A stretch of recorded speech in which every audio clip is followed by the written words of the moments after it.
Lights on. வணக்கம். Monday திங்கக்கிழமை வந்துட்டாலே உடனே நம்முடைய உடலில் ஒரு உற்சாகம் ஏற்படும்.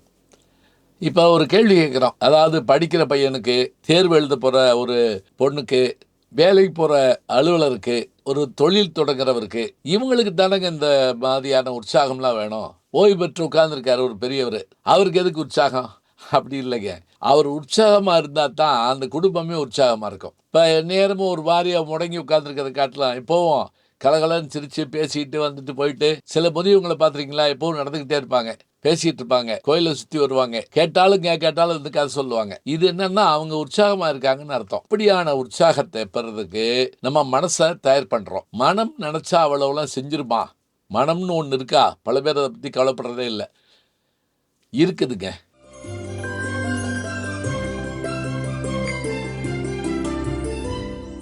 உதாரணமாக சொல்கிறேன். நான் கல்லூரியில் வேலை பார்க்குற காலத்தில் தான் என்னை வந்து திரைப்படத்துக்கு கூப்பிடுறாரு என்னுடைய நண்பர் கமலஹாசன் அவர்கள். அதுக்கு இது விரும்மாண்டி கதை சொல்ல போய் தான் அப்படியே ஒரு நடிகலைன்னு கேட்டார். அனுமதி வாங்கிட்டு நடித்தேன்.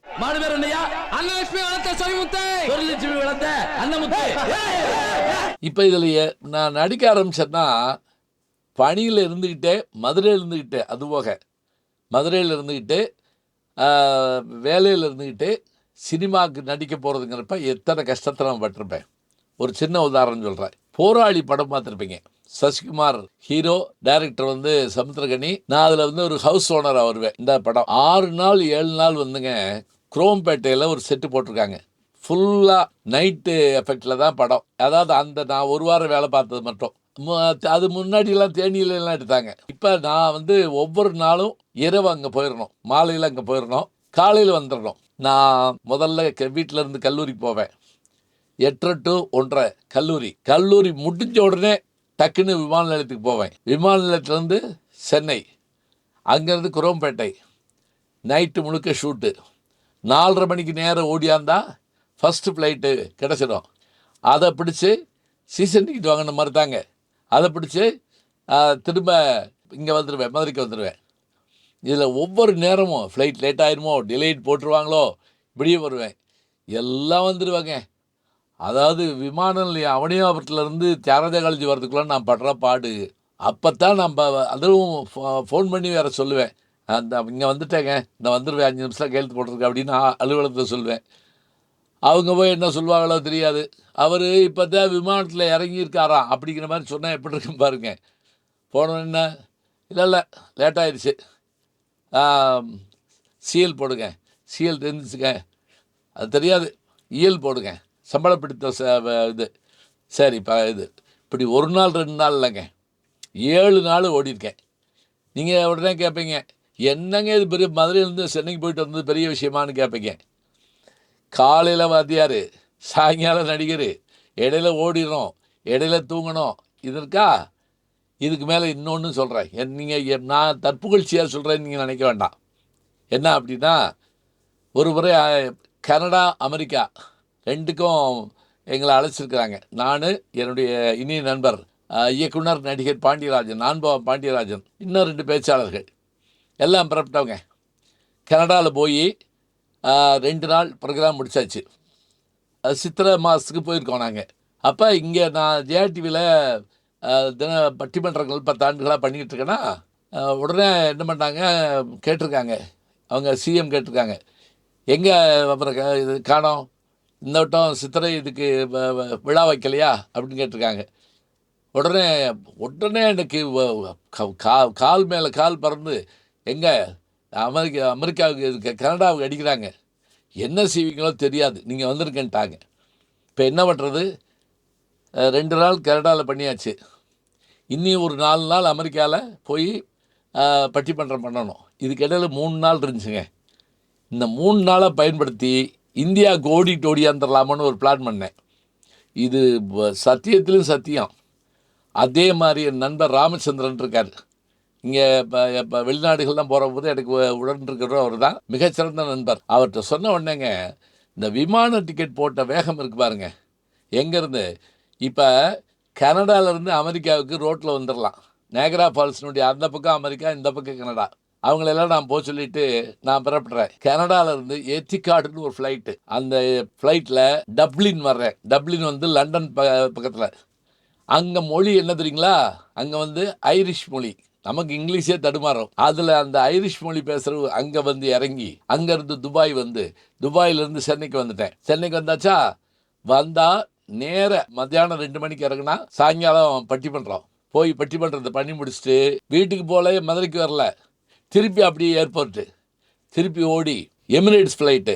அதில் துபாய் போய் எமிரேட்ஸில் ஒரு வசதி இருந்துருங்களா, இமிக்ரேஷனுக்காக அமெரிக்காவில் போய் நம்ம உள்ளே நுழையிறதுக்கு இமிக்ரேஷன் கொடுத்து வர்றதுக்கு பதிலாக துபாயிலே பண்ணிடுவாங்க. எமிரேட்ஸ் ஃப்ளைட்டுக்கு மட்டும் அங்கே முடிச்சுட்டு அங்கேருந்து டெக்ஸாஸ் டாலஸ் போயிட்டேன். டாலஸ்லேருந்து அட்லாண்டா லோக்கல் ஃப்ளைட்டு. இப்போ நான் லோக்கல் ஃப்ளைட்டில் அங்கே அட்லாண்டா போய் அங்கே தான் இருக்காங்க என்னுடைய டீமெல்லாம். அட்லாண்டாவில் போய் இறங்குறப்போ கொட்டு மழை அடிச்சிட்ருக்கு. இரவு 2 மணி. என்னை கூப்பிட வந்தவர் ஆளையே காணோம். உட்காந்துருக்கேங்க நான் ஒரு ஆள் மட்டும். அட்லாண்டா ஏர்போர்ட்டுங்கிறது பிரம்மாண்டமான ஏர்போர்ட்டு. நம்ம ஊர் டவுன் பஸ் மாதிரி ஃப்ளைட் போயிட்டு வந்துட்டுருக்கோம். அப்புறம் அவர் வழியாக அவர் வந்து சேர்ந்தார். போய் காலையில் போயிட்டு குளிச்சு 10:30 மணிக்கு நிகழ்ச்சி. 10:30க்கு அட்லாண்டாவில் முடிச்சுட்டு அதுக்கு பிறகு நண்பர் கோவிந்தன், இப்போ கூட அவர் தான் நமக்கு ஹியூஸ்டன் கூப்பிட்டுருந்தார்.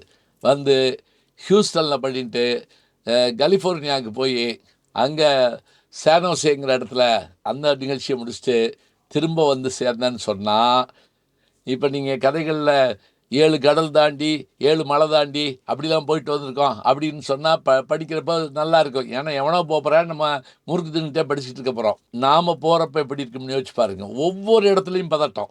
இந்த ஃப்ளைட்டை விட்டுருவோமோ, அந்த ஃப்ளைட்டை விட்டுருவோமோ, கேட் கண்டுபிடிச்சி போனோம். இப்போ இறங்கிட்டோம்னு வச்சுக்கோங்க, துபாயில் கேட் கண்டுபிடிக்க 1.5 கிலோமீட்டர் போகணும். ஓடி கண்டுபிடிச்சி ஏறி வந்து இதை முடிச்சு அதை முடிச்சு. இப்போ இது எதுக்கு நான் சொன்னேன் தெரியுமா? என்னுடைய பெருமைன்னு இல்லைங்க. மனோவேகம்னு ஒரு வார்த்தையை சொல்லுவாங்க. வாயு வேகம்னா காற்றினுடைய வேகம், மனோவேகம்னா நம்முடைய மனம் அதை காட்டில் வேகமாக போகணும். விசையுறு பந்தினை போல் மனம் வேண்டியபடி செல்லும் உடல் கேட்டேன் அப்படின்னு பாரதி சொல்கிறாருன்னா, அந்த மனத்தை நம்ம வந்து துரிதமாக வைத்து கொண்டால் எதனையும் சாதிச்சு காட்டலாம். அதுக்காகத்தானுங்க அதை உற்சாகமாக வச்சுக்கிறோம்னா, ஒரு இடத்துல சோறு வந்துருந்தா என்ன இருக்கும்? இப்போ நீங்கள் சொல்கிறீங்க அதெல்லாம் பழைய கதையை சொல்கிறீங்களாக்கப்பட்டு. இப்போ பேசிக்கிட்டு இருக்கேன்ல, இது முடிச்ச உடனே எங்கே புறப்படுறது தெரியுமா? இன்றைக்கி இரவு ஃப்ளைட்டு, நாளைக்கு நான் லண்டன் போகிறேன். என்ன வேணாலும் சொல்லு, நீங்கள் சொல்லக்கூடாது. பாஸ்போர்ட்லாம் வச்சுருக்கேன், காட்டுவேன். பயணங்கள் தொடர்ந்து கொண்டு தாங்க இருக்குது. அடுத்த மாதம் துபாய் போகணுமா, அதுக்கு அடுத்த மாதம் மலேசியா போகணுமா.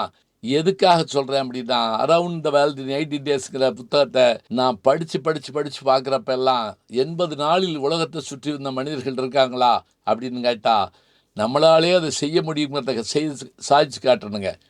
ஏன்னா பயணம் பண்ணுறது பெரிய விஷயமா, விமானி தான் ஓட்டிகிட்டு போகிறாள்னு சொல்லக்கூடாது. பயணம் பண்ணுறதோட போய் நிகழ்ச்சியில் ஜெயிச்சுட்டு வரணுங்க, அதுதான் உண்மை.